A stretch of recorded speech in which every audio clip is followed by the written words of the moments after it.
Jubilito TV Official. Okay, so yun. Inyo sa mga kabagis, this is Jubilito TV Official at eto na naman po muli ang isang edisyon ng ating reaction video. Tanggalin nga natin ito sa salamin natin. May mga kupan tayo may mga viewers tayo na nagre-reklamo na yung ring light natin ay nagre-reflect sa ating salamin at they find annoying po yung ring light na nagre-reflect sa ating salamin. So anyhow, yun, balik tayo sa ating reaction video. Ulit tayo? Yun, inyo at sa mga kabagis, this is Jubilito TV Official at ito na naman po muli ang isang edisyon ng ating reaction video, mga kalingap at kabagis. Pero bago po lahat, shoutout po muna natin Kuya Val Santos Matubang at Edna Vlogs at Kalingap Rab, sa ating mga kalingap netizens, kalingap subscribers, kalingap supporters, kalingap partners, kalingap reactors, Team Bios, Team Karepa, Team Watchers. Mega love shoutout po sa inyo lahat. So ito na nga mga kalingap at kabagis for today's reaction video. Walang po natin ang reaksyon at muli po pagbibigay ng ating personal opinion, point of view, yan, ating kuro-kuro, diba? Personal thought, yan, regarding po dito sa naging live streaming po ni Kuya Val Santos Matubang, na kung saan ito pong si Kuya Brooks ay meron pong ni-request kay Kuya Val, mga kalingap at kabagis, At itong request na ito ang makakapagpabago, ng sabihin na nating itatakbo ng samahan, ng samahan po, ng grupo po ng Team Brooks. Ayan. So alam naman po natin kung sino-sino mga miyembro ng Team Brooks, mga kalingap at kabagis, Andiyan si Kuya Brooks, si Rhea Olarte, si Red Noveno, si Lorny TV, at yung asawa ni Rhea Olarte, kung di ako nagkakamali, si Rex Vlog ba yun? Correct me if I'm wrong na lang, mga kalingap at kabagis, Well, anyhow, alam naman po natin at nakilala natin ang Team Brooks personally, dahil tayo po ay nagkaroon ng opportunity na ma-meet ang Team Brooks nung tayo po ay pumunta sa Daet, And honestly speaking, mga kalingap, mga kabagis, mababait naman po talaga sila. Very accommodating si Kuya Brooks, pagdating po sa mga bisita sa bahay. At hindi ko naman po siya nakitaan na talagang yung mga minsang sinasabi ng mga bashers sa kanya na mga negatibong aspeto, Although sabihin nating hindi ganoon katagal yung naging interaction natin dahil hindi naman po tayo nagtagal sa Daet, almost a week lang po, pero nakadaupang palad ko siya sa mismong bahay niya. And at the same time, nung dibu ng anak ni Kuya Val Santos Matubang na si Pauline Tail, ayan, si Pau Pau. So all in all, masasabi ko, mabait si Kuya Brooks, kung sa mabait. At yung grupo na Team Brooks, kung tutusin talaga, okay sila. Para sa akin po, mga kalingap at kabagis. Yun nga lang talaga, hindi maiiwasan sa social media na malilink ka talaga, sa mga issues, Parang kwan lang po yan Parang flood control project lang po yan, mga kalingap at kabagis, Na kung saan ay talagang may lalabas at lalabas na usapin, patungkol sa grupo, patungkol sa mga sponsors, and so on and so forth. At ito ay kinagulat ko rin dahil mismong kay Kuya Brooks pa nanggaling itong request na ito na ibinigay niya kay Kuya Val.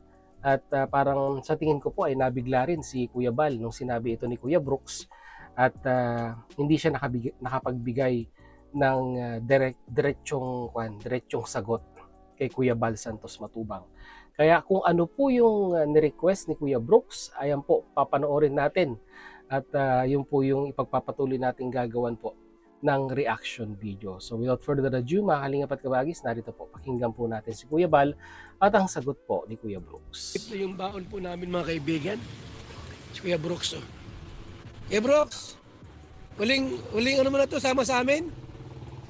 Uling sama mo na sa amin to? Ma-upload ka pala? Depende, bakasyon lang. Bakasyon lang? Pero may pakiusap ako sa sa'yo. Ah. Lang sa'yo na i-abolish mo na yung Team Brooks. Bakit? Ay, marami kasi dyan, galit. Ay, pag-usapan natin yan. Alam po, discourage na si Kuya Brooks. Discourage na po si Kuya Brooks sa kanyang team. Di ang mangyari dyan, mawawala ang Team Brooks, mga kaibigan. Nakakalungkot naman, mawawala ang Team Brooks. Ha? So yun, mga kalingap at kabagis, short one lang yun. Ayun po yung request ni Kuya Brooks kay Kuya Bal Santos Matubang, na kung saan po ay pinapa-abolish niya na yung Team Brooks, no? Mga kalingap at kabagis, no?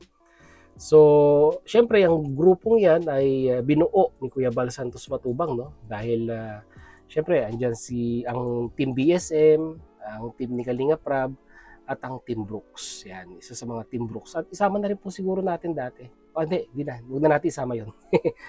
At ayun nga, mga kalingap at kabagis, no? Ano kaya yung mga reason kung bakit nakapag-decide itong si Kuya Brooks na i-abolish po yung pong Team Brooks? Ang unang-unang nakikita ko dito, mga kalingap at kabagis, ay yung pong plano, no? Yung pong plano ni Kuya Brooks na bumalik ng Maynila at muli pong mamasukan doon po sa kanyang amo, yung dati niyang amo, which is nabanggit niya po yan, no, sa kanyang live streaming. Dahil aminado naman, no, at nakikita naman po natin yung performance ng channel ni Kuya Brooks ay talagang bagsak po, mga kalingap at kabagis, no. Maraming factor, maraming reason. Isa na po dyan yung marami po ang sabihin na nating hindi na-please ni Kuya Brooks ng mga supporters po ng Kalingap. Although may mga solid pa rin naman po sumusuporta kay Kuya Brooks, pero mas malaki pa rin po yung bilang, no? Mas marami pa rin yung bilang ng mga taong real talk, ayaw kay Kuya Brooks, no? Dahil sa mga bagay-bagay na nabibitawan niyang salita, sa mga issue na nai-involve yung group niya. So yun po yung mga factor kung bakit po bumagsak ang channel ni Kuya Brooks. And honestly speaking, sa mga charity na upload ay talagang as of now, honestly speaking, mababa po talaga ang views, no? At ang views ay talagang nandito po sa issue. 'Di ba? Kaya nga po ako ay nakapag-suggest kay Kuya Brooks noon na i-try niya ang reaction video, no? Ay baka yun yung kanyang niche, ay doon po muling sumigla ang kanyang YouTube channel.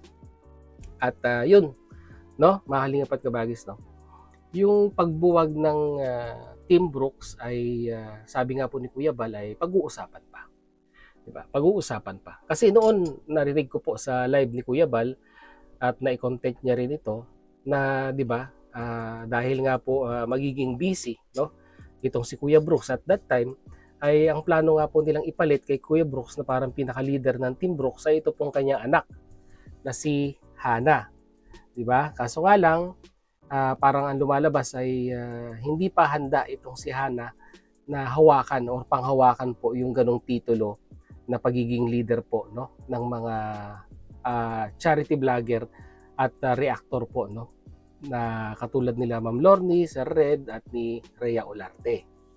So siguro ngayon mababago po ang ihip ng hangin, mga kalingap at kabagis, dahil nga po dito ay parang nakikinita ko na po na talagang tuloy-tuloy na po, no, yung desisyon o desidido na po itong si Kuya Brooks na pansamantala siguro na iwan na muna ang pagbablog at magko-concentrate na muna siya sa, di ba, sa dati niyang trabaho, yung babalikan niyang dati niya pong trabaho, mga kalingap at kabagis, na honestly speaking, sustainable kumpara po sa pagbablog mo. Kasi sa vlogging is hindi naman po may time na malakas, may time na mahina.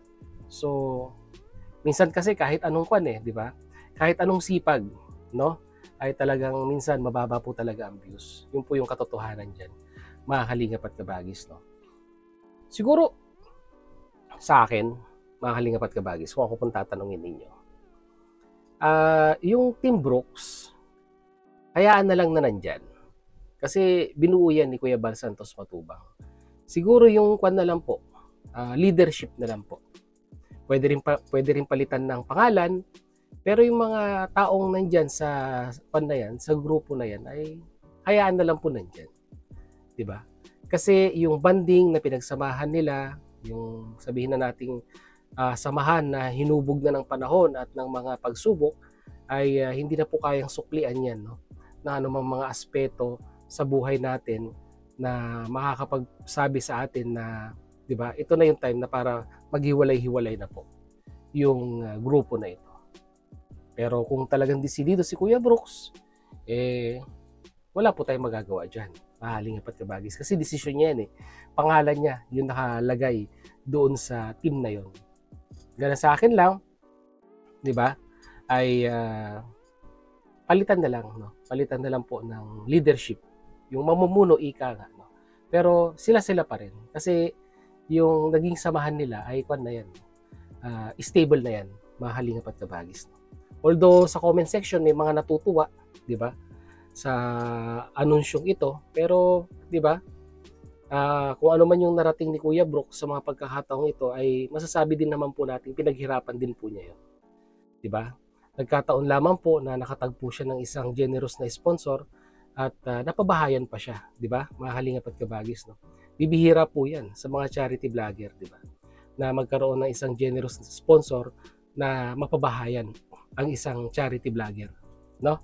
Mahaling apat kabagis. So yun lang po ating reaction video for today, and once again, mag-comment na lang po kayo sa ating comment section kung ano naman po ang inyong opinion dito po sa naging request ni Kuya Brooks kay Kuya Bal na, di ba, tanggalin na po or sabihin na nating i-dissolve na ang Team Brooks, na sabihin na nating tampulan tampulan ng issue mula noon hanggang ngayon. Ayan. So yun, mahaling apat kabagis, hanggang dito na lang. Sa mga hindi po nakasubscribe sa ating YouTube channel, subscribe nyo na po. Jubilito TV Official. Yan. So hanggang dito na lang, mahaling apat kabagis. Once again, this is Jubilito TV Official. Yan. Proud member po ng Team Coos at ng Team Bios. As I always say, mahaling apat kabagis. Peace, God first. God bless po. Bye-bye!